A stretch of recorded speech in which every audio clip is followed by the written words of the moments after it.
Yes, saudara yang kasih dalam Tuhan, saya bangga untuk hari Pentakosta. Selalu saya katakan, di antara hari raya besar Kristen, Natal, Jumat Agung, Paskah, bahkan sampai kenaikan Kristus ke sorga, minimal masih hari libur, saudara. Tapi kalau hari kenaikan Kristus ke sorga, hari pencurahan Roh Kudus, hari Pentakosta, wah, banyak gereja tidak merayakan, banyak gereja khotbah bahkan yang biasa saja nggak mengucapkan selamat pada jemaat, dan mungkin sesama kita jarang sekali ada meme-nya selamat merayakan hari Pentakosta. Karena sebagian mendengar kata Pentakosta agak alergi sedikit. Apa itu? Aliran Pentakosta, apa itu? Sebagian orang Manado bahkan bilang, oh Pinkster itu. Saudara gue yang kasih dalam Tuhan, tidak ada yang salah dengan Pentakosta. I'm proud to be a Pentecostal preacher. Saya bangga menyatakan gereja kami, Gereja Bethel Indonesia Global Fellowship Center adalah gereja aliran Pentakosta. Saya mengerti ada banyak teolog-teolog yang selalu senang menyerang aliran Pentakosta. Dia seranglah urusan baptisan Roh Kudus, dia seranglah urusan baptisan selam, dia seranglah urusan perpuluhan, dia seranglah urusan bahasa roh. Tapi saudaraku yang kasih dalam Tuhan, dari saat gereja Pentakosta berdiri selalu ada serangan-serangan. Aliran Pentakosta selalu diserang. Tetapi puji Tuhan sampai hari ini tetap gerakan aliran Pentakosta ini menjangkau jiwa-jiwa bagi kemuliaan Tuhan.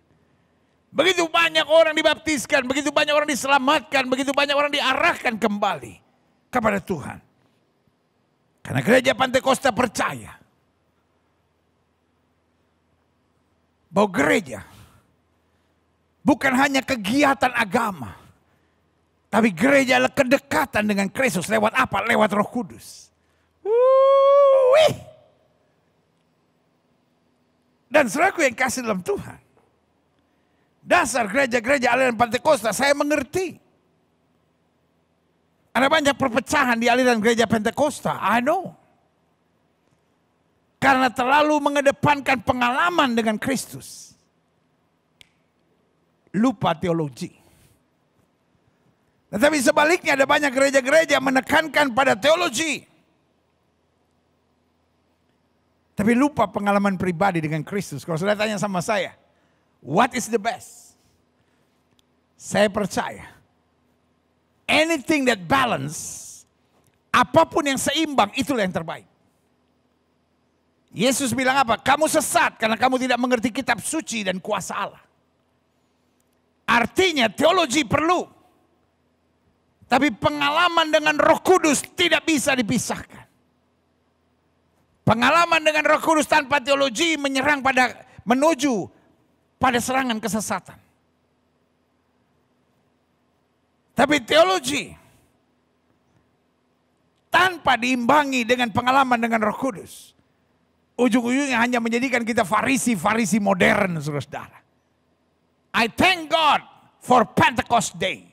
Saya bersyukur kepada Tuhan buat hari Pentakosta. Dan hari Pentakosta dirayakan oleh semua gereja, harusnya. Mau Katolik kah, mau Baptis kah, mau Advent kah, mau Reform kah. Kan the church was born 2000 years ago on Pentecost Day. Waktu gereja lahir, nggak banyak orang kaya.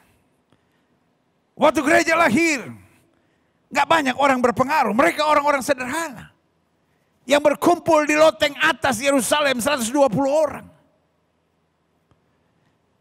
Dan waktu mereka mulai berbicara bahasa roh, lidah-lidah api, yang berbicara tidak menyadari, tetapi yang mendengar menyadari. Apa yang terjadi kemudian? Mereka dihina. Jadi hari Pentakosta dimulai dengan hinaan kepada gereja. Hinaan kepada rasul-rasul. Hinaan kepada orang-orang yang berkumpul. Tetapi saudaraku yang kasih dalam Tuhan, dengar baik. Pentecost Day akhirnya diakhiri dengan apa? Satu orang berkhotbah, yaitu Simon Petrus. Dan apa yang terjadi? 3.000 orang diselamatkan. Haleluya. Saya khawatir hari-hari ini 3.000 pendeta muncul di YouTube, debat satu sama lainnya, tidak satu orang pun diselamatkan.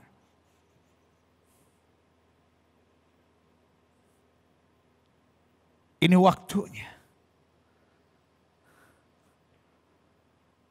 gereja Tuhan mengalami urapan Roh Kudus. Ini waktunya gereja Tuhan stop perdebatan dengan Roh Kudus, karena itu yang setan mau. Kesesatan perlu ditentang. Tapi perbedaan perlu diselesaikan dengan saling bergandengan tangan bagi kemuliaan Tuhan. Yang sejak katakan amin. Yes. Karena 2000 tahun yang lalu, waktu gereja lahir, tidak ada doktor-doktor teologi. Tidak ada orang-orang kaya. Tidak ada pemimpin-pemimpin, tidak ada orang hebat. Hanya 120 orang biasa yang cinta Tuhan, yang taat pada suara Tuhan. Tunggu di loteng atas Yerusalem. Menunggu apa yang Yesus katakan. Kamu tunggu di sini sampai kamu diperlengkapi dengan kekuasaan dari tempat yang maha tinggi. Dan apa yang terjadi? Mereka tidak punya uang banyak. Mereka tidak punya kekuasaan besar. Mereka tidak punya pengaruh yang dahsyat. Tetapi ini yang mereka punya, yang saya khawatir hari-hari ini sudah hilang dari gereja. Karena gereja punya uang hari-hari ini. Gereja mungkin punya pemimpin-pemimpin hebat hari-hari ini, gereja mungkin punya pengaruh yang dahsyat hari-hari ini, tetapi ini yang saya khawatir, karena kekurangan kedekatan dengan kedahsyatan Roh Kudus, akhirnya gereja kehilangan kuasa. Kan Alkitab bilang kalau Roh Kudus turun ke atas kamu, kamu akan menerima kuasa. 2000 years ago when the church was born, waktu gereja lahir, gak banyak orang kaya, gak banyak orang hebat, gak banyak orang berpengaruh, tetapi mereka taat, tunggu di situ sampai mereka diperlengkapi dengan kuasa. Sehingga apa yang terjadi? Petrus berkhotbah, orang sakit disembuhkan. Petrus lewat bayangan yang terkena orang sakit disembuhkan. Gereja sedang kehilangan kuasa. Ini yang saya bilang, powerless Christian. Gereja terlalu banyak debat. Gereja terlalu banyak menonjolkan diri. Gereja terlalu banyak bersaing tentang gereja siapa yang lebih hebat, gereja siapa yang lebih kuat, gereja siapa yang lebih kaya, gereja siapa yang sound systemnya lebih hebat, yang peralatan lebih canggih, yang musiknya lebih luar biasa. Gereja perlu kembali kepada kuasa.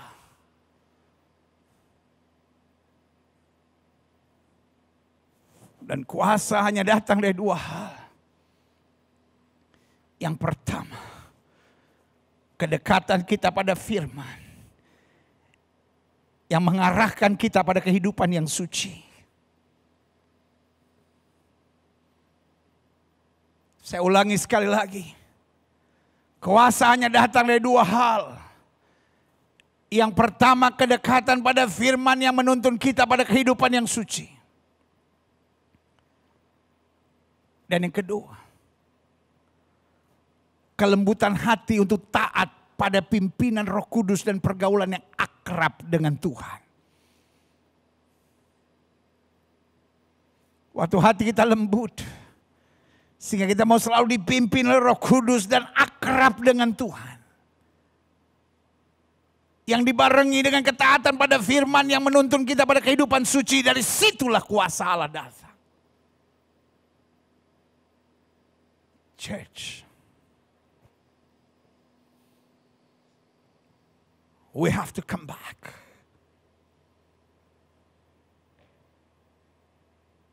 to the closeness of the Spirit of God. Kita harus kembali kepada kedekatan kita dengan hadirat Allah, dengan kuasa Roh Kudusnya. Itu yang hari ini saya mau share. Di hari Pentakosta ini,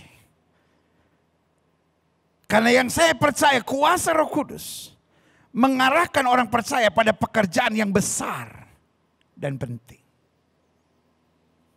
Dalam hidup ini selalu ada dua sisi mata uang. Misalnya contoh, apa yang pernah saya singgung beberapa hari ini.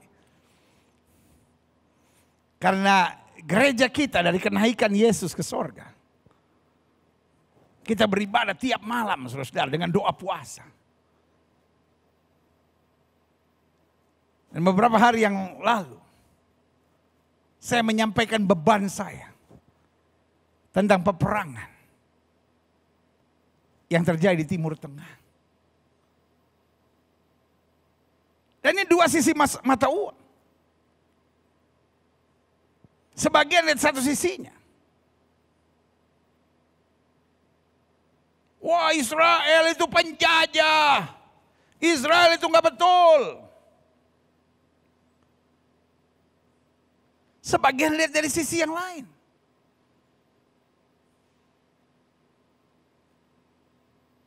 Palestina tukang bikin kacau, Palestina tukang serang-serang dengan rudalnya. Padahal istilah itu aja salah. Info kurang lalu ngotot, saudara, ya kan? Info kurang tapi fanatik, ini parah, saudara. Karena yang perang bukan Israel lawan Palestina.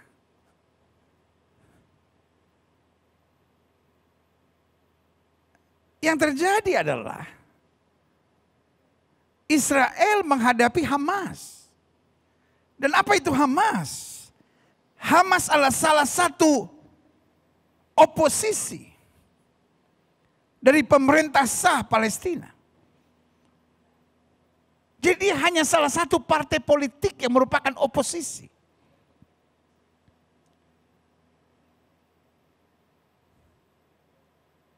Dan yang menyedihkannya, ini bukan persoalan pendudukan tanah, ini bukan persoalan agama. Let me tell you the truth. Ini adalah murni persoalan politik. Boleh nggak orang Kristen gak usah ikut campur? Orang Kristen cukup berdoa untuk damai.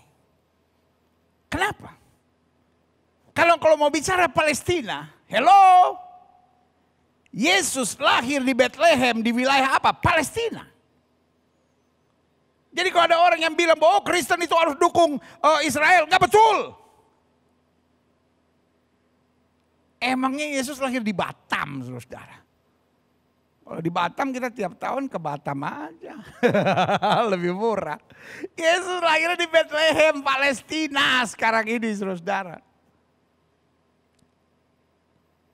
Dan matinya di Yerusalem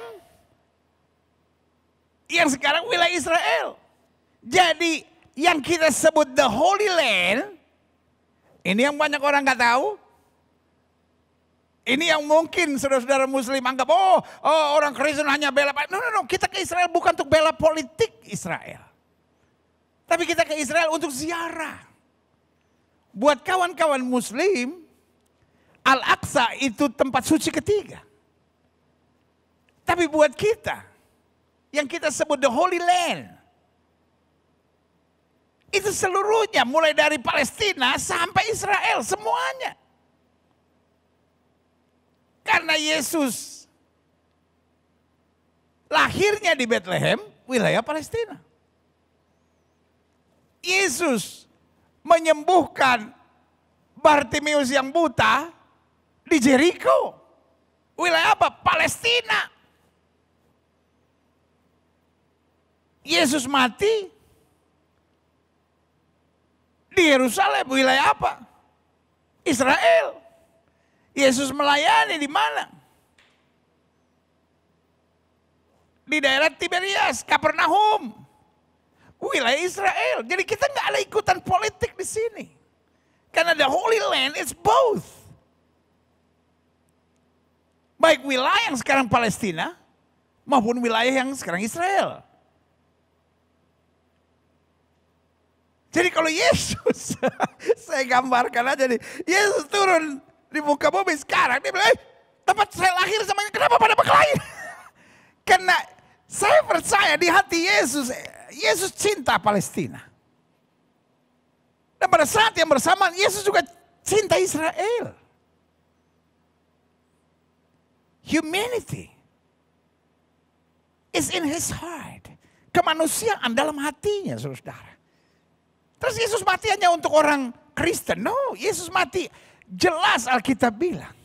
Karena begitu besar kasih Allah akan dunia ini sehingga Dia telah mengaruniakan anak yang tunggal supaya barang siapa yang percaya kepada Dia tidak binasa, melainkan beroleh hidup yang kekal. Berarti karena kasih Allah akan dunia. Pertanyaan saya, dunia di dalamnya ada orang Yahudi enggak? Dunia di dalamnya ada orang Palestina enggak? Dia mati buat semua. Dunia boleh menolak Dia, tapi Dia tetap menyambut dan berkata, mari kamu yang letih lesu dan beban berat, aku akan beri kelegaan kepadamu. Bahkan orang yang menghinanya, orang yang menolaknya, orang yang menyangkal Dia, tetap Dia naikkan doa yang sama dari kayu salib. Bapa, ampunilah mereka sebab mereka tidak tahu apa yang mereka perbuat. Jadi lihat, hidup ini selalu tergantung sisi mata uangnya. Dan seringkali orang tidak melihat nilai uangnya, orang hanya melihat sisinya. Nah, itu persoalannya. Jadi siapa itu yang sedang berperang? Israel lawan Hamas. Siapa itu Hamas? Hamas hanyalah salah satu partai politik di antara partai-partai politik di Palestina. Dia oposisi. Kebetulan kekuatannya besar. Tetapi tidak bisa mengalahkan Fatah yang sekarang berkuasa. Kebetulan basic dukungannya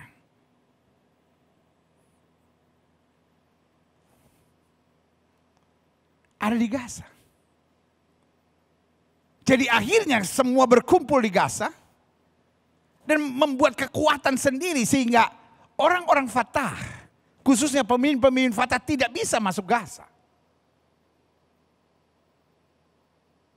Karena Hamas berkuasa di Gaza. Karena itu 2 hari yang lalu, saya telepon teman saya. Yang saya pernah beberapa kali melayani di Ramallah. Karena saya tahu dia banyak melayani orang-orang Kristen di Gaza. Terakhir dia bilang sama saya masih ada 1.200. Dan karena peperangan ini, lebih dari 500-600 keluar. Sehingga sekitar tinggal 500 sampai 700 orang di Gaza. Saya sempat bilang, can you send something to them? Dia bilang sure. Jadi kita dari gereja sempat memberi bantuan. Saya nggak bisa beri bantuan buat semua, tetapi yang sangat tertindas adalah orang-orang Kristen yang ada di Gaza. Jadi kita kasih bantuan buat mereka yang ada di Ramallah dan saya kirim bantuan buat yang ada di Gaza. Lalu saya tanya sama teman saya ini, Pendeta Munir Kakish, seorang gembala yang ada di Ramallah. Lalu saya tanya sama beliau, bagaimana kondisi Ramallah? Aman. Kalaupun ada demo-demo, itu demo-demo semua damai. Meminta gencatan senjata terhadap Hamas dan meminta gencatan senjata dari Israel. Karena jangan sampai ini digoreng terus sampai begitu banyak orang yang mati. Karena Fatah tidak terlibat sama sekali di sini. Sehingga Ramallah tetap aman. Saya khawatir Indonesia lebih rusuh daripada Ramallah. Karena kita kurang info, saudara. Narasi-narasi, diksi-diksi yang dimunculkan adalah adanya perang Indonesia, adanya perang antara Israel dan Palestina. No, sama sekali tidak. Yang ada hanya Israel dengan salah satu partai politik yang warnanya adalah Ikhwanul Muslimin, yang di beberapa negara telah dianggap sebagai gerakan berbahaya. Bahkan oleh PBB, Hamas sudah dinyatakan sebagai teroris. Jadi kalau ada kepentingan-kepentingan di Indonesia, saya khawatir karena ini kegerakan Ikhwanul Muslimin, saudara. Bukan kegerakan nasionalis. Apalagi sudah mulai ada merekrut relawan-relawan untuk perang di Gaza. Teroris di Poso aja mereka nggak urus. Negara orang. Belum lagi saya dengar ada anak yang dikeluarkan karena menghina Palestina. Ada yang ditangkap polisi. Waduh, negara kita masih Indonesia, betul kita mendukung Palestina. Tapi saudaraku yang kasih dalam Tuhan. Mari kita bukan jadi tim hore yang membuat negara demi negara ribut. Karena ini bukan persoalan antara Israel dan Palestina. Ini antara Israel dan salah satu partai politik di Palestina. Berarti ini murni persoalan dalam negeri. Yang sebaiknya kita tidak melihat salah satu sisi dari mata uangnya. Tapi lihat nilai keuangannya. Nah begitu pun dengan kuasa Roh Kudus. Karena dalam kehidupan kita masing-masing selalu ada tantangan. Tapi kita mau lihat tantangannya atau kita mau lihat berkat di balik tantangannya. Ah itu dia. Makanya ini yang saya percaya. Kalau kuasa Roh Kudus di dalam kita. Kuasa Roh Kudus mengarahkan orang percaya pada pekerjaan yang besar dan penting. Ini kita mau pelajari. Klik. Buka Alkitab kita sama-sama. Oh, saya berdoa. Hari Pentakosta tahun ini. Meskipun ini tahun kedua kita merayakan Pentakosta. Di saat pandemi. Masih di rumah saja. Tapi saya berdoa sehingga masa Pentakosta ini menjadi masa yang sungguh-sungguh. Membuat kita mengalami jamahan Roh Kudus. Saya bangga. Buat setiap saudara yang selama 10 hari. Sampai hari ini. Mengambil doa puasa. Saya bangga untuk saudara-saudara yang selama 10 hari mungkin dia nggak berpuasa langsung. 1-2 hari atau 3-4 hari dia ikut doa puasa. Hari-harinya dia nggak ikut doa puasa. Tetapi dia setiap malam beribadah dalam nama Yesus kau pun diberkati. Dan saudara-saudara yang mungkin nggak sempat ikut 10 hari doa. Tapi hari ini betul-betul membuka hati. Untuk jamahan Roh Kudus. Ku buka hati. Untuk jamahanmu berserah penuh di hadiratmu.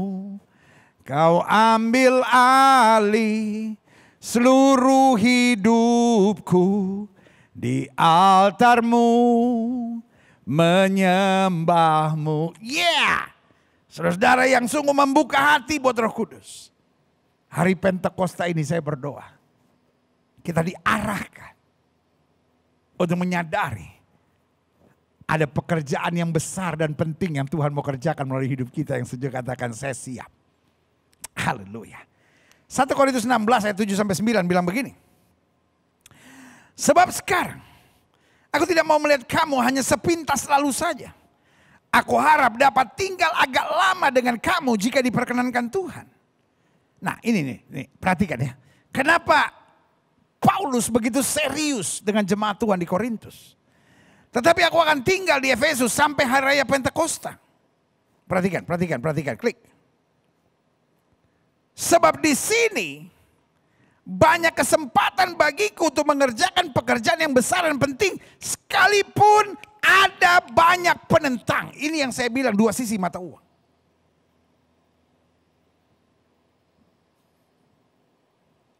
Keadaan di depan kita. Kalau tadi saya mengilustrasikan seperti perang antara Israel dan Hamas di depan kita. Sekarang kita dapat melihat. Mau lihat dari sisi ini? Mau lihat dari sisi ini? Atau melihat dari atas, melihat secara keseluruhannya?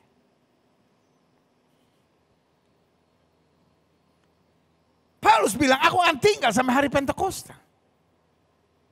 Hari di mana kami di-refresh. akan pengalaman pencurahan Roh Kudus itu.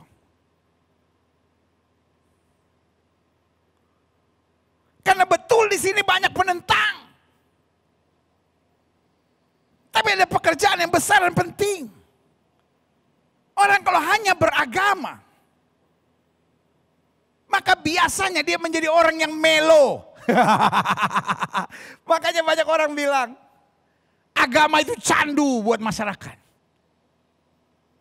Not Christianity. Karena kekristenan bukan hanya agama, tetapi juga the power of God. Karena kita menerima kuasa Allah. Kalau kita hanya beragama, kapan kita tahu kita hanya beragama atau penuh dengan Roh Kudus? Karena kalau kita beragama, kita jadi orang yang melo. Banyak badai, banyak pergumulan, banyak tantangan. Tuhan, saya udah gak kuat. Kapan Tuhan jemput? Be strong. Jangan jadi Kristen yang melo, come on. Jadi Kristen yang menyadari kita adalah tentara-tentara Allah. Yes. Paulus ditentang. Tapi dia bukan melo.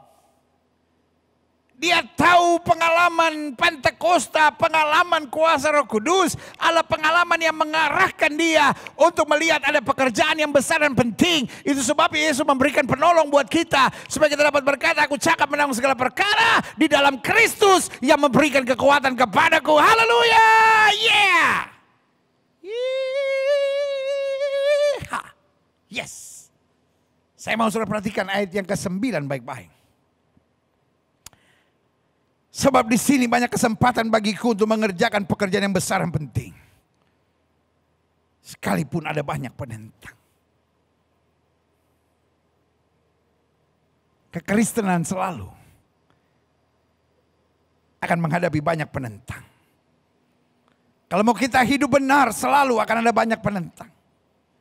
Kalau kita mau hidup kudus, kita mau hidup benar, selalu akan ada banyak penentang. Tetapi hidup adalah dua sisi mata uang. Kita mau lihat yang mana? Mau lihat tantangan? Mau lihat hal-hal yang menyakitkan? Mau lihat hal-hal yang mengecewakan? Atau sebaliknya, melihat rancangan Tuhan yang besar, dahsyat dan luar biasa yang Tuhan sediakan buat kita. Saya berdoa di hari Pentakosta ini, setiap saudara membuka hati untuk jamahan Roh Kudus,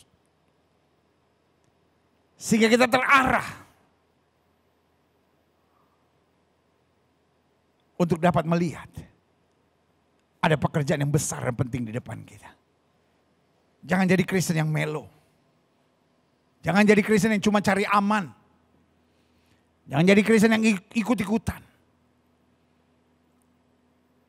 Orang mengutuk Israel, kita ikut mengutuk Israel. Padahal kita bilang apa yang kamu tabur itu akan kamu tuai. Kalau kau tabur kutuk, kau akan tuai kutuk.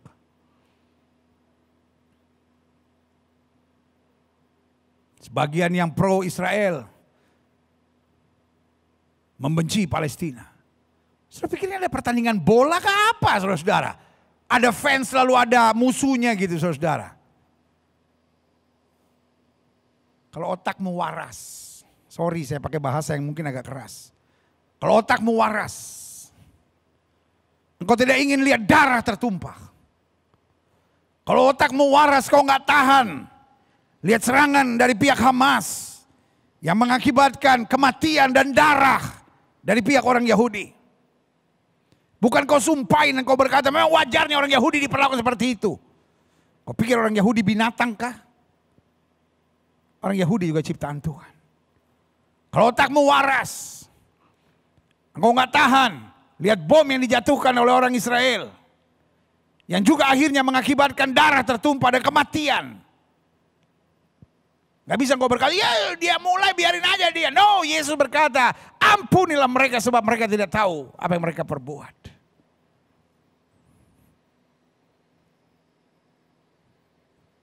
Kristus adalah Tuhan yang mengarahkan pada damai. Jangan jadi Kristen yang melo.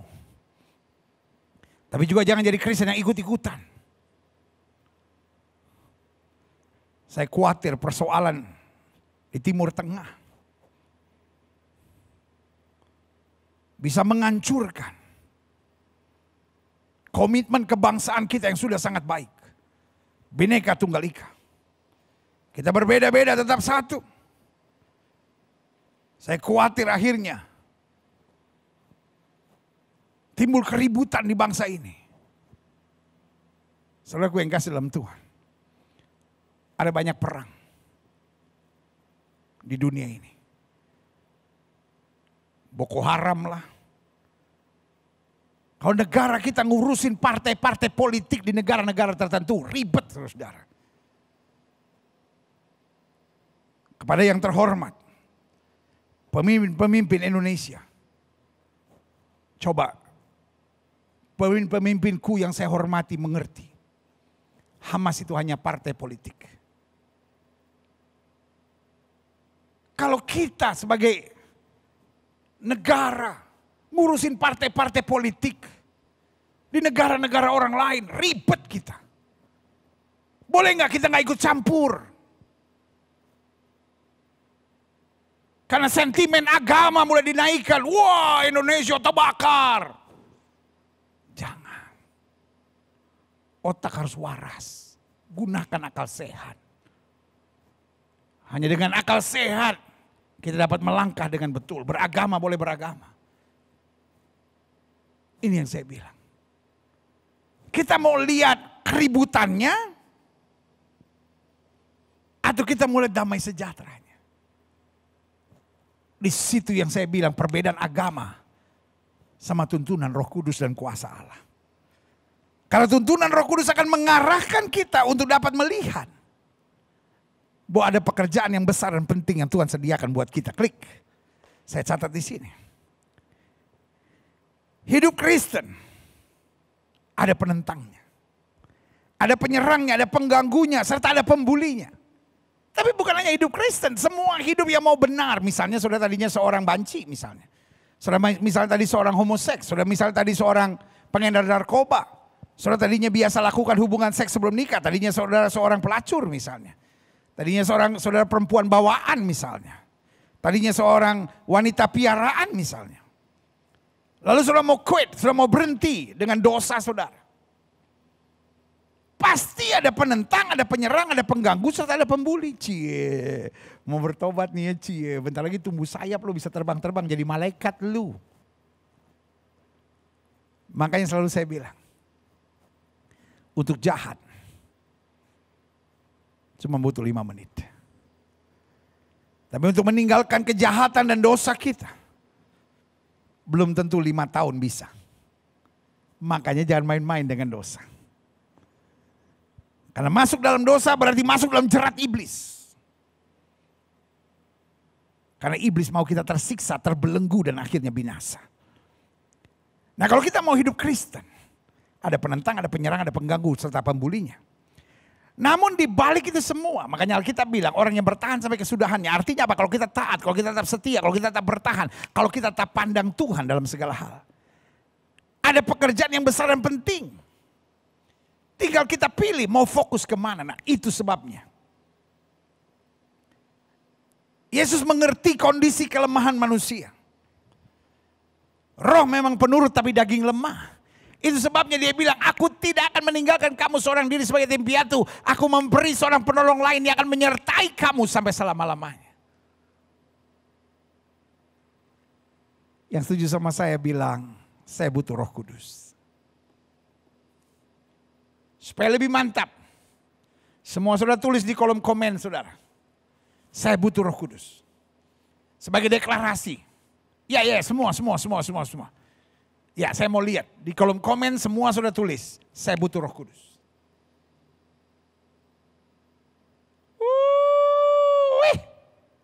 Wow. Saya butuh Roh Kudus. Udah? Sekarang taruh tangan kanan saudara di dada. Sama-sama bilang sama saya butuh Roh Kudus. Saya butuh Roh Kudus. Yesus mengerti. Roh memang penurut tapi daging lemah. Dan Yeremia bilang apa? Aku tahu rancangan apa yang ada padaku mengenai kamu, bukan kecelakaan tapi hari depan yang penuh harapan. Berarti Tuhan punya hal-hal yang besar, penting, dahsyat dan luar biasa buat kita. Tapi pencuri datang hanya untuk mencuri, membunuh dan membinasakan. Iblis mau buat kita bingung, iblis mau buat kita stres, iblis mau kita debat, iblis mau kita hanya lihat kekurangan orang, kelemahan orang. Sampai yang kita lihat hanya penentang, masalah, persoalan, hal-hal yang menyakitkan, air mata dan pergumulan. Jadi hari ini sudah bisa menilai sendiri di hari Pentakosta ini. Apakah keberagamaan sudah hanya sekedar agama? Atau keberagamaan sudah masuk pada kuasa Allah. Kalau fokus kita hanya kesalahan orang, kekurangan orang, kelemahan orang, hal yang menyakitkan, kepedihan, air mata. Maka saudaraku yang kasih dalam Tuhan berarti kita hanya beragama. Tapi kalau kita mulai hidup dengan iman, kita mulai percaya kuasa Tuhan, kita mulai percaya hal-hal yang dahsyat dan luar biasa Tuhan sediakan buat kita. Lalu kita mulai menjangkau jiwa, kita mulai meluaskan kerajaan Allah. Itulah artinya kuasa Allah di dalam hidup saudara. Yang setuju katakan amin. Kita mau fokus yang mana? Kesalahan orang, hal-hal yang memancing kita debat, hal-hal yang membuat kita emosi, hal-hal yang membuat kita stres, atau sebaliknya, berharaplah kepada Tuhan. Sebab kasih setianya dahsyat dan luar biasa, haleluya, klik. Hari Pentakosta menyadarkan bahwa kita perlu Roh Kudus. Seorang kayakah engkau butuh Roh Kudus. Engkau hamba Tuhan yang diurapikah engkau butuh Roh Kudus. Engkau orang berdosa yang jatuh bangun dalam dosa engkau butuh Roh Kudus. Engkau orang miskin, susah, sengsara engkau butuh Roh Kudus. Engkau seorang ibu rumah tangga yang sedang mendidik anak kau butuh Roh Kudus. Engkau seorang suami istri yang sudah menikah 7 tahun tapi belum punya anak kau butuh Roh Kudus untuk membimbingmu, untuk mengarahkan kau untuk tetap percaya akan janji Tuhan. In fact hari ini saya mau berdoa.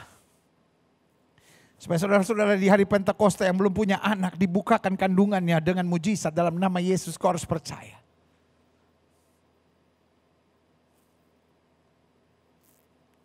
Adik-adik muda engkau butuh kuasa Roh Kudus.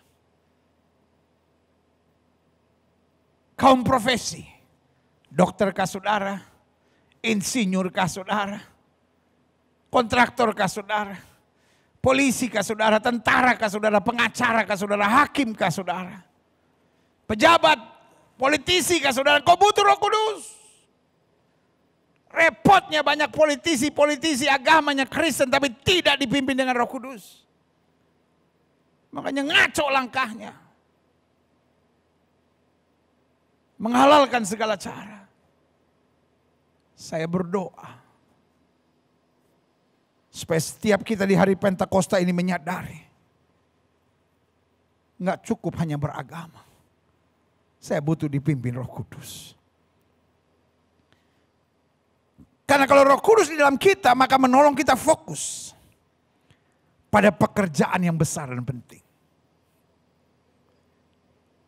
Bukan pada kesenangan diri, bukan pada keuntungan diri, bukan pada tantangan dan persoalan yang saya harus hadapi. Tetapi pada tugas tanggung jawab yang Tuhan sedang percayakan dalam hidup kita. Yang setuju katakan, yeah. Klik. Kalau kita bicara Roh Kudus, timbul perdebatan dalam gereja. Apa itu Roh Kudus? Harus berbahasa roh kah? Apa itu Roh Kudus? Harus goyang-goyang. Haleluya, haleluya, haleluya. Bahasa roh juga harus aliran yang mana? Ada aliran sandal lama, lama-lama sepatu. Ada yang aliran alamu. Alamu. Ambon lapar makan orang. Belakangnya nyeletuk. Batak lapar makan Ambon. Sorry. Bukan maksud saya. Tetapi ini celetukan-celetukan yang ada. Apa itu bahasa roh alirannya sandal lama?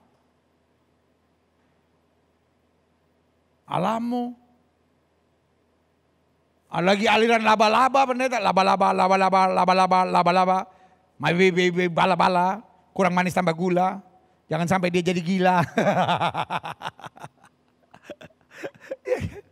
Itu kan aliran-aliran yang menyerang bahasa roh gitu. Saudara kasih dalam Tuhan.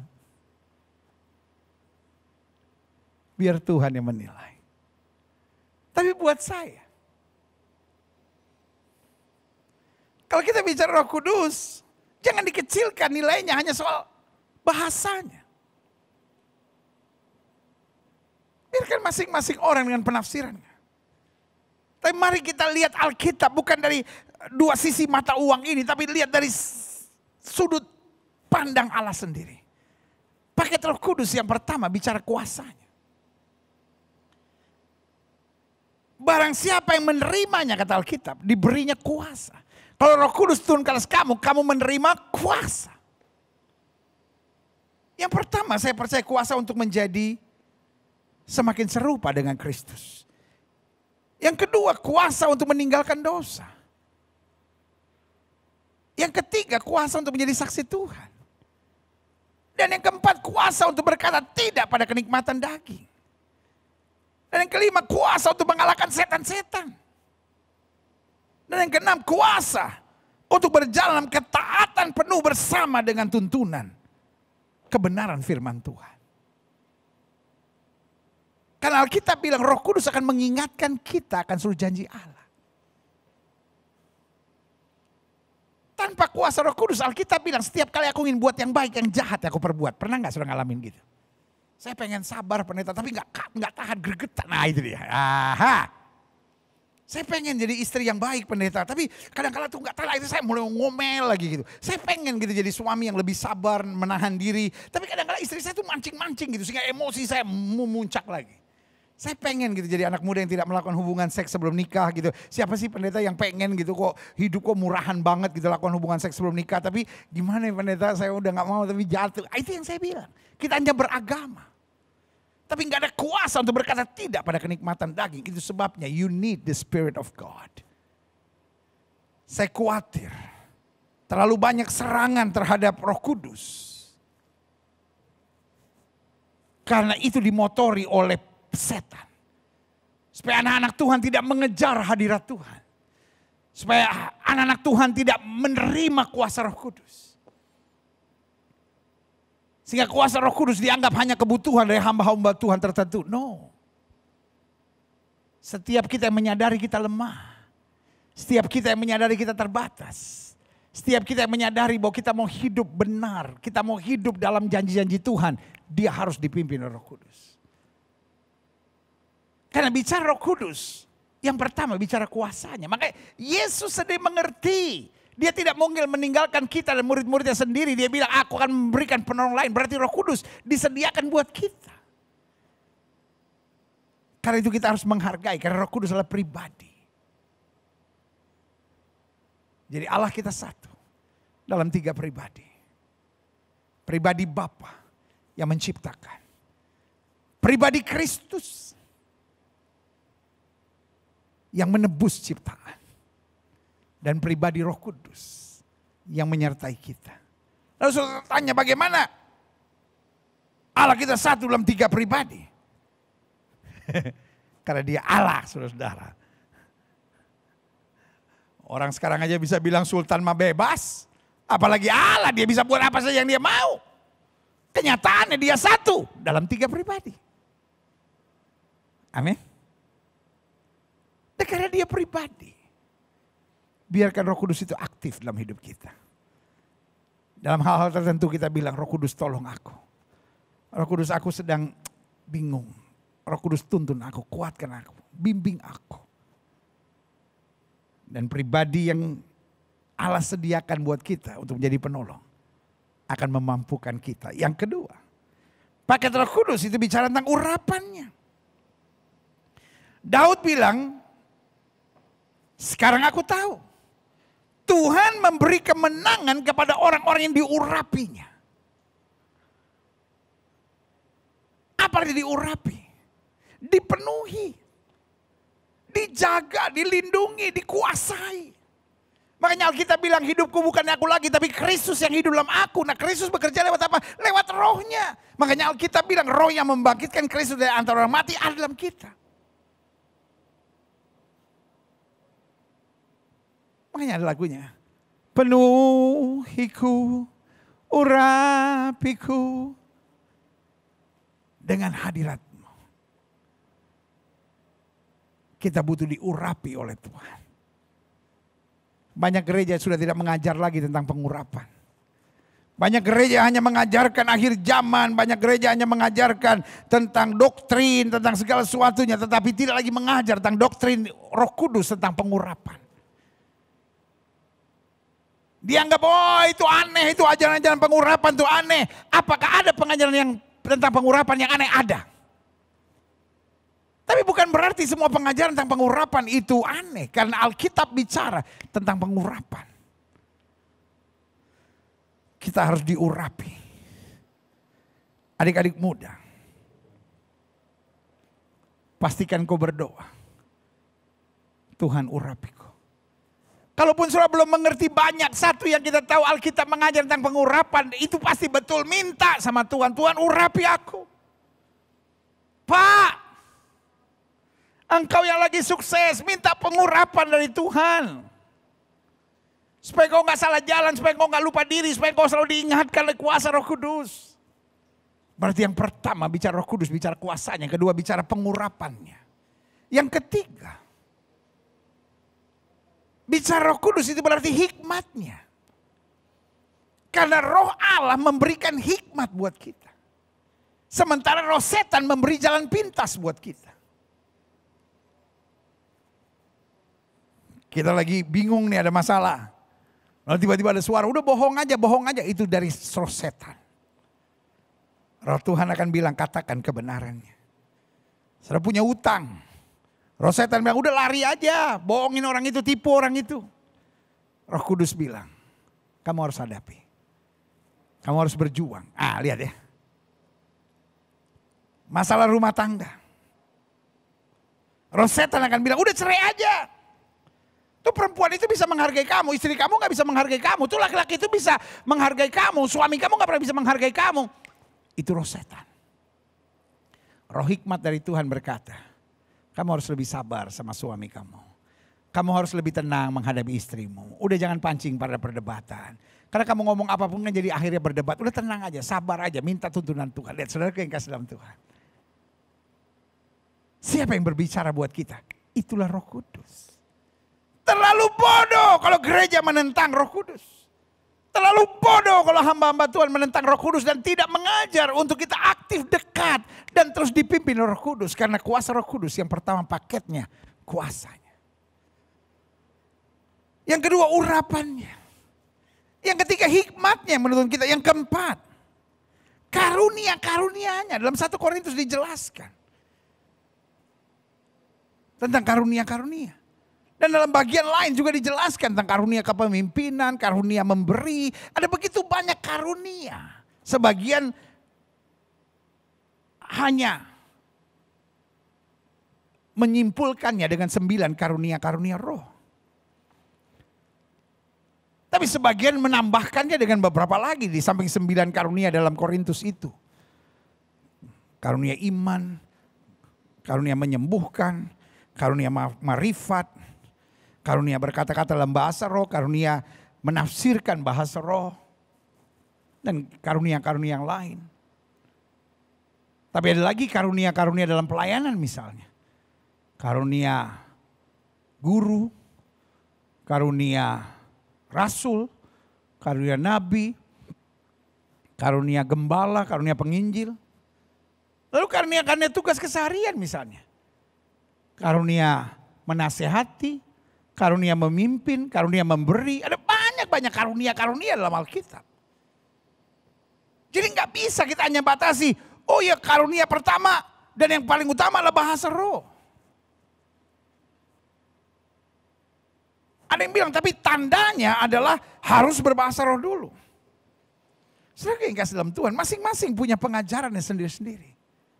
Tetapi jangan sempitkan makna kuasa Roh Kudus hanya dengan berbahasa roh. Meskipun itu bagian dari karunia-karunia Roh Kudus. Tinggal kita minta. Kalau Tuhan beri ya Tuhan akan beri. Kalau Tuhan tidak beri, masa ya kita mesti ikut-ikutan orang la la la la la la la la la la long la la la la la long la bilong bilong lama-lama jadi nabirong. Iya, aduh, salah seorang sahabat saya, yaitu seorang pengacara Bapak Hotma Sitompul, yang mungkin hari-hari ini sedang menghadapi banyak masalah yang perlu kita doakan juga bersama-sama. Dipercaya Tuhan untuk membangun sebuah vokal group para pengacara yang jadi berkat untuk banyak-banyak gereja. Namanya Nabirong. Ya kan? Lalu saya tanya, kenapa namanya kok kayak bahasa roh gitu, Nabirong. Ya kan, kalau kita bukan orang Batak, lalu ada orang Nabirong. Oh bahasa roh ini ya kan. Nggak tahu katanya yang hitam, Nabirong itu. Saya tahu kenapa yang hitam. Yang pertama karena baju kita hitam-hitam, kan pengacara tuh. Jadi maksudnya apa itu namanya, kelompok baju-baju hitam gitu kan, Nabirong ya kan. Tetapi juga suka diejek karena mereka juga adalah pembela-pembelanya Cendana waktu itu. Jadi dihina sebagai pengacara-pengacara hitam. Jadi nggak apa-apa. Yang dihina oleh dunia akan dipakai Tuhan. Itu maksudnya, wah luar biasa, ya kan. Nah, saudara kasih dalam Tuhan. Jadi karunia jangan cuma dibatasi dengan satu bahasa yang bernama bahasa roh. Itu salah satu karunia. Jangan juga sampai kita anti-anti banget gitu. Ya kan ada gereja-gereja tertentu, ada hamba-hamba Tuhan tertentu kalau dengar bahasa roh, wah itu apa, bahasa setan itu. Alkitab ngomong bos tentang bahasa roh. Kita jangan alergi. Masalah di antara yang berbahasa roh ada yang nggak betul. Di antara yang khotbah aja banyak yang nggak betul kok. Di antara pemimpin-pemimpin gereja manapun juga banyak yang nggak betul kok. Oknum akan selalu ada. Tetapi bahasa saya, jangan bakar rumahnya kalau ada tikusnya. Rumahnya bernama bahasa roh. Dan itu Alkitab ajarkan, itu bagian dari karunia, bagian dari karunia karena Roh Kudus. Biarlah kita memahami Alkitab dengan betul. Jangan terpengaruh dengan fenomena-fenomena yang ada. Yang bangga gitu kalau bisa saling menjatuhkan, bisa saling menyerang, bisa saling mengkritik kayaknya jago gitu. Tapi biar kita mengedepankan kebenaran Kristus di segala-galanya. Jadi ingat ya, paket Roh Kudus yang pertama kuasanya, urapannya, hikmatnya, karunia-karunia, dan yang kelima buah-buah Roh Kudus. Dalam Galatia jelas dikatakan buah-buah roh, kasih, damai, sukacita. Dan Alkitab akhirnya akhiri dengan ini. Tidak ada hukum yang menentang hal-hal itu. Artinya apa? Buah-buah Roh Kudus selalu diperlukan oleh semuanya. Saya berdoa di hari Pentakosta ini. Setiap kita berdoa, ya Kristus, penuhi aku dengan Roh Kudus. Ya Kristus, baptiskan aku dengan Roh Kudus. Karena Yohanes Pembaptis bilang, aku membaptis kamu dengan air sebagai tanda pertobatan. Tapi ia yang datang kemudian, berarti siapa? Yesus. Akan membaptis kamu dengan Roh Kudus dan api. Siapa yang membaptis kita? Yesus. Dan sama seperti baptisan air, kita harus datang. Kita harus minta. Berarti baptisan Roh Kudus kita juga harus datang dan minta. Tidak otomatis. Kalau ada yang mengajar bilang otomatis, silahkan. Tetapi saya pakai pelajaran simpel. Kita kalau mau dibaptis dengan air, kita harus datang. Kita harus mempersiapkan diri, mempersiapkan hati. Apakah Yesus mau membaptis sendiri atau kita mau minta hamba Tuhan untuk menolong kita, untuk mengarahkan kita? Silahkan, yang pasti baptisan Roh Kudus datangnya dari Kristus. Bisa melalui hamba Tuhan, bisa juga tanpa melalui hamba Tuhan. Jelas? Jadi jelas ini adalah dua hal yang berbeda. Aku membaptis kamu dengan air sebagai tanda pertobatan. Tapi ia yang kemudian, yang membuka tali kasutnya pun aku tidak layak, dia akan membaptis kamu dengan Roh Kudus dan dengan api. Kalau ada yang pengajarnya berbeda, saya hargai, saya hormati. Karena ada saja yang berkata, otomatis baptisan air itu adalah baptisan Roh Kudus, silahkan. Karena Yesus waktu dibaptis dengan air, Roh Kudus turun. Ya karena dia pembaptisnya. Tapi dalam pengalaman lain tidak dijumpai hal yang sama. Artinya apa? Setiap orang boleh menafsirkan. Tetapi saya berpegang pada Alkitab. Dua pengalaman yang berbeda. Karena saya rindu setiap jemaat Tuhan. Dan gak ada salahnya, gak ada salahnya. Kalau memang waktu kita dibaptis kita penuh dengan Roh Kudus, gak ada salahnya untuk kita minta lagi kan. Alkitab bahkan berkata berdoalah bertalu-talu. Alkitab bilang minta Roh Kudus. Amin. Karena Tuhan tidak pernah beri batu untuk anak-anak yang minta roti. Tuhan akan memberikan Roh Kudus bagi setiap mereka yang memintanya. Dan kita gak bisa hanya pisahkan salah satu. Oh saya hanya butuh urapannya, saya hanya butuh kuasanya. Saya hanya butuh buah-buah rohnya. Sampai banyak perdebatan bilang mana yang lebih penting, buah roh atau karunia. Gak ada, itu paket bersama. Tanpa salah satunya, kita belum mengalami Roh Kudus.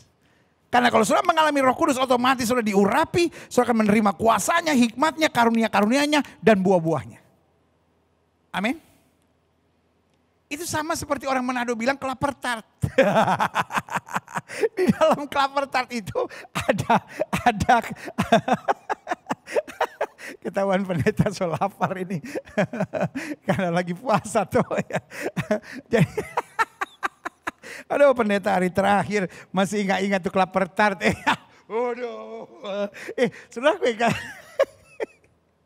Di dalam klaper tart itu kan ada telur, ada susu, ada apa itu namanya, ada klapernya itu, ada apa itu namanya, kelapanya, ya kan? Ada bumbu-bumbu lain tuh, ada segala macam di dalamnya itu kan, ya kan? Nah kan kita nggak bisa pisahin satu-satu. Makanya ada teman saya, pas lagi ulang tahun, kita semua kasih dia kue tart gitu. Dia bilang, aduh kue tart gini gue lagi diet nih, mentahnya aja. Teman saya yang satu bilang, oh lu mau mentahnya? Ya nanti gue kasih telur, tepung, gula, mentega. Pembagian sembako dong ya kan. Kan maksudnya dia mentah duitnya ya kan. Duitnya saudara. Tetapi ya ketika dipisahin, klaper tart gak ada kelapanya. Cuman ada telurnya, dia bukan telur. Dia bukan klaper tart. Dia jadi telur rebus. Ngerti gak mau saya? Paket Roh Kudus itu lengkap. Kuasanya, urapannya, hikmatnya, karunianya, buah-buah rohnya. Setiap saudara. Saya berdoa supaya di hari Pentakosta ini betul-betul menantikan Tuhan urapi aku. Penuhi aku dengan Roh Kudus. Pimpin aku. Sehingga kita betul-betul mengalami bukan hanya Kristen sebagai agama. Tapi Kristen sebagai kuasa Allah yang luar biasa. Klik. Selanjutnya. Saya pelajari di hari Pentakosta ini. Kepastian bahwa kita bisa mengerjakan pekerjaan yang besar dan penting. Meskipun di tengah kekurangan, kelemahan kita, bahkan di tengah tantangan, di tengah masa-masa yang sukar yang harus kita jalani. Saya berdoa. Supaya di hari Pentakosta ini setiap kita penuh dengan kuasa Allah. Untuk dapat mengerjakan pekerjaan yang besar dan penting. Meluaskan kerajaan Allah, memenangkan jiwa-jiwa, menjadi berkat. Dan dimanapun kita berada, kita boleh menjadi saksi Tuhan. Ada yang bilang ya mungkin orang-orang tertentu bisa. Tapi saya tidak, no. Kalau Roh Kudus turun ke atas kita tanpa terkecuali. Alkitab bilang kalau Roh Kudus turun ke atas kamu, kamu akan menerima kuasa. Sama-sama bilang sama saya kuasa. Ya kan kita udah janji kita akan interaktif. Udah 1 tahun lebih ini kita bersama-sama. Ya ilah. Ayo sama-sama bilang sama saya kuasa. Semangat sama-sama bilang sama saya kuasa. Yes. Saya bisa. Saya bisa. Mungkin saya bilang ya tapi kan saya banyak kelemahan, saya banyak kekurangan. Aduh badai dalam hidup saya besar pendeta. Bagaimana saya tahu kita punya kepastian kalau Roh Kudus bimbing? Yang pertama. Karena Tuhan tidak mencari yang sempurna. Namun mencari yang mau terus belajar. Orang yang berkata saya tidak butuh Roh Kudus. Yang penting saya baca Alkitab sudah beres. Buat saya. kau terlalu sombong. Roh Kudus yang akan mengajar kita. Jelas Alkitab bilang. Roh yang akan mengajar kita. Roh yang akan membantu kita dalam kelemahan. Artinya kenapa ketika Roh Kudus turun dalam kehidupan kita, lalu kita dapat mengerjakan pekerjaan yang besar dan penting, bukan berarti kita jadi Superman. Wow, sekarang ada Roh Kudus nih, wow saya hebat. No, tapi kita mau dengar-dengaran pada suara Roh Kudus, itu yang penting. Roh Kudus memenuhi kita dengan kuasa, bukan berarti akhirnya kita nggak akan goyah, kita nggak akan ada masalah, kita nggak pernah sedih, kita nggak akan pernah bingung, kita nggak akan pernah stres dalam hidup kita, bukan. Tapi kita mau dengar, waktu ada suara Roh Kudus saya ingatkan kita, kamu jangan stres, kamu jangan takut, Roh di dalam kamu lebih besar. Lalu kita, oh iya, saya percaya. Aha. Orang-orang yang dipimpin sama Roh Kudus nggak akan jadi orang kepala batu. Orang-orang yang dipimpin oleh Roh Kudus menjadi orang yang hatinya lemah lembut. Makanya Alkitab bilang kalau Roh Kudus bicara jangan keraskan hati. Ada orang-orang sebetulnya baik. Tapi rohnya jahat. Rohnya kasar. Dia tidak pernah mau dengar nasihat. Buat dia, saya yang terbaik. Orang mau kasih nasihat apapun, orang mau kasih tahu apapun, dia lawan. Dan orang-orang kayak gitu. Saya beri nama orang yang terbelenggu iblis, saudara. Dan kalau itu saudara hari ini, sebagai hamba Allah saya hanya mau ingatkan. Bukan hanya hidupmu susah, tapi hidupmu menyusahkan banyak orang di sekitarmu. Orang-orang di sekitarmu tertekan karena kelakuanmu itu. Dan yang pasti, hidupmu ujung-ujungnya akan binasa. Sebagai hamba Allah di hari Pentakosta ini saya mau ingatkan. Siapa orang-orang yang akan dahsyat dipakai oleh Tuhan. Yang akan mengerjakan pekerjaan yang besar dan penting adalah orang-orang yang mau terus belajar. Kalau dia ada masalah, dia bukan nangis, dia belajar. Kalau dia disakiti orang, dia bukan membalas, dia belajar. Kalau dia dikhianati orang, dia bukan kecil hati dan menyalahkan Tuhan, tapi dia belajar. Life is tough, but keep learning. Pastikan kita tetap belajar. Roh Kudus akan membimbing kita. Untuk mengarahkan kita menjadi pribadi-pribadi. Yang Kristus kehendaki, haleluya. Yang kedua. Kepastian bahwa kita bisa mengerjakan pekerjaan yang besar dan penting. Meskipun di tengah kekurangan dan kelemahan kita. Dan kalau Roh Kudus turun, kita pasti bisa. Adik-adik muda kalian pasti bisa. Saudara yang sudah pensiunan sekalipun, bapak ibu pasti bisa. Saudara yang sedang rumah tangganya bermasalah, saudara yang sedang stres karena belum punya anak. Saudara yang stres karena kondisi keuangan. Engkau pasti bisa. Kalau Roh Kudus turun ke atas kamu. Karena Tuhan tidak mencari yang sempurna, namun mencari yang mau terus belajar. Asal kita mau terus belajar. Yang kedua. Karena Tuhan telah memanggil dan memilih kita. Maka dia terus melatih, menguatkan dan menyempurnakan kita. Ingat, selalu saya bilang begini. Tuhan memang menerima kita apa adanya. Tapi setelah Tuhan menerima kita apa adanya, dia tidak akan membiarkan kita sebagaimana adanya kita. Dia begitu sabar. Dia latih kita. Dan waktu dia latih kita terus sempurna nggak? Banyak kekurangannya. Banyak jatuhnya, tapi diangkat lagi, dia kuatkan kita. Sementara diangkat kita bisa bertahan nggak goyah juga. Tapi dia sempurnakan kita. Tinggal kitanya. Mau gak terus dipimpin oleh Roh Kudus? Mau gak kita dengar-dengaran? Karena Alkitab berkata bahkan roh yang membantu kita dalam kelemahan pada saat kita gak tahu berdoa. Pada saat kita gak tahu berdoa. Pendeta saya udah bingung, pendeta mau doa apa? Pendeta saya bingung, saya udah gak tahu doa mau minta apa sama Tuhan. Sembah Tuhan. Puji dia, tinggikan dia. Karena dengan kau memuji-muji Tuhan, Roh Kudus akan mengarahkan roh kita. Sampai hari ini yang saya kerjakan. Masalah apapun dalam hidup saya, tidak akan membuat saya tidak bisa tidur. Dan sharing ini saya mau bagikan buat saudara di hari Pentakosta ini. Kalau masalah begitu berat, Saya coba berpikir dan saya tidak bisa ketemu jalan keluarnya. Ini akan saya buat. Tuhan, saya dalam masalah. Saya bingung. Tapi sekarang saya capek, saya mau tidur. Dan waktu saya tidur, pertanyaan saya, yang tidur mana? Cuman daging saya yang tidur kan? Roh saya tidur enggak? Enggak. Saya belajar dalam kitab Mazmur. Kitab Mazmur bilang apa?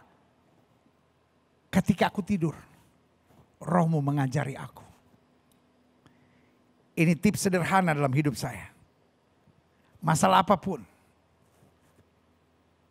Kalau saya udah bingung, saya cuma bilang, Tuhan saya capek. Saya nggak tahu mesti buat apa sekarang. Saya harus ambil keputusan yang tepat. Saya nggak boleh salah. Tapi saya nggak bisa bertahan tidak tidur. Sekarang saya mau tidur. Biarlah rohmu mengajari rohku. Di dalam nama Yesus, aku berserah. Amin. Saya tidur. Dan hampir semua peristiwa yang saya lewati dengan jalan seperti itu. Pagi-pagi saya bangun. Tiba-tiba apa yang tidak pernah saya pikirkan, tiba-tiba terpikirkan. Ya udah diginin aja, udah telepon sini aja, ini aja buat ini, udah begini aja. Das, Tuhan buka jalan. Itu yang saya percaya. Kita banyak kekurangan, kita banyak kelemahan. Tapi Roh Kudus terus melatih kita. Roh Kudus terus menguatkan kita. Roh Kudus terus menyempurnakan kita. Jangan sok tahu, jangan sok jago, jangan sok pintar. Biarlah kita terus dibimbing oleh tuntunan rohnya. Yang ketiga, kepastian bahwa kita bisa mengerjakan pekerjaan yang besar dan penting meskipun di tengah kekurangan dan kelemahan kita. Apa dasarnya? Karena Tuhan telah menuntun kita terus melalui Roh Kudusnya menjaga kita dengan malaikatnya. Amin.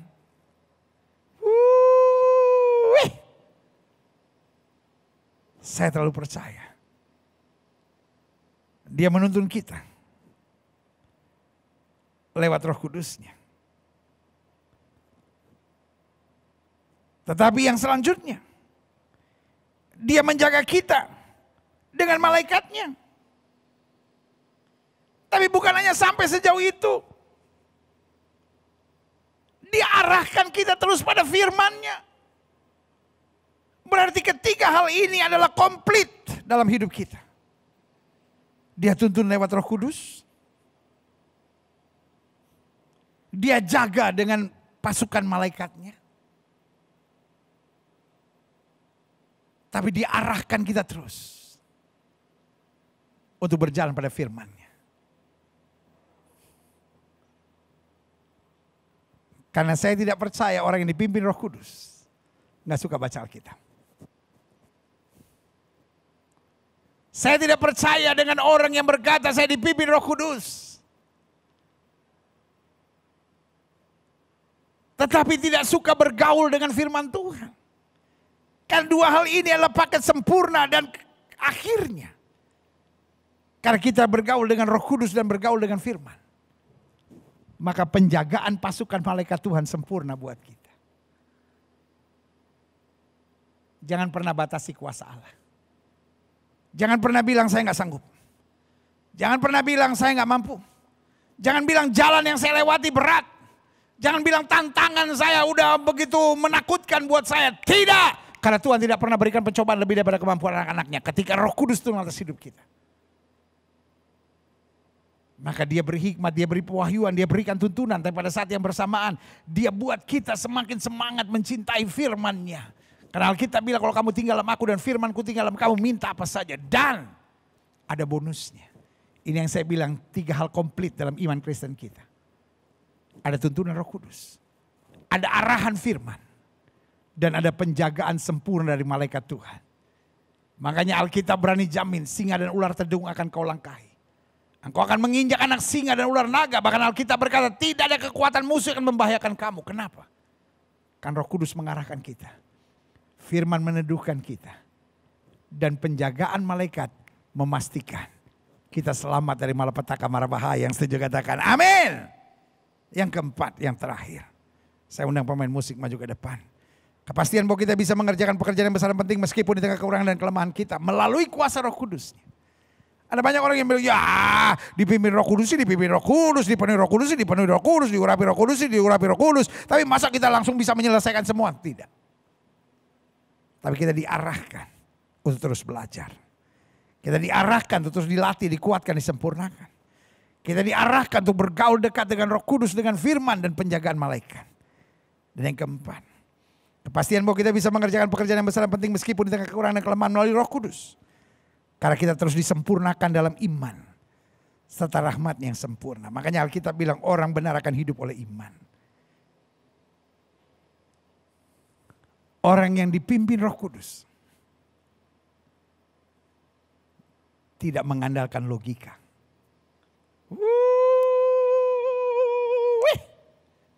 Yes. Orang yang dipimpin Roh Kudus. Dia akan berjalan dalam iman.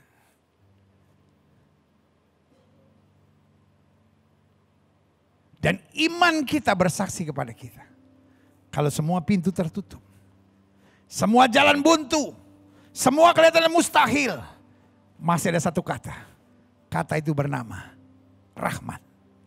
Kata itu bernama anugerah. Kenapa Daud bisa mengalahkan Goliat?